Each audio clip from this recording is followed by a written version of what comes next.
«Пламя» – военно-патриотический кружок с таким названием начал свою работу на базе лицея номер 9 с осени прошлого года.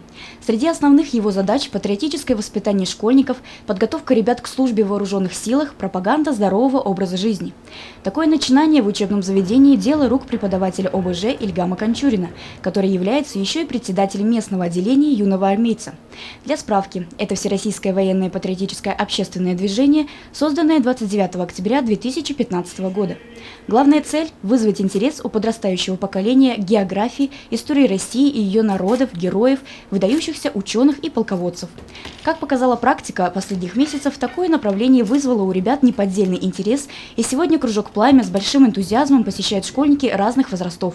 Буквально на днях юные армейцы при поддержке городской администрации посетили музей истории органов безопасности Управления ФСБ в Уфе. Данная поездка, она была целевая для того, чтобы дети понимали, как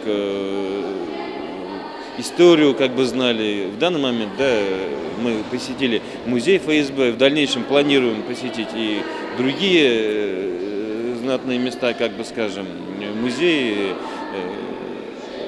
другие моменты. Ребята остались довольны. Юные армейцы поделились с нашей съемочной группой впечатлениями от экскурсии в музее ФСБ, а также планами на будущее. Для меня это очень много значит, потому что в будущем я хочу поступить в Рязанское училище, надеюсь на это. Это мне даст какой-то опыт для развития. Для меня это очень большая честь. Вот недавно мы ездили в Уфу, в музей ФСБ. Мне очень понравилось. Мы очень долго ждали эту поездку. Было много впечатлений.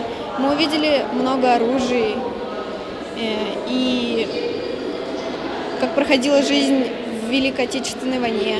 Мы занимаемся строевой подготовкой, разбираем автомат Калашникова, изучаем азы рукопашного боя, туристические всякие наклонности у нас есть. В общем, это все помогает поступать в училище.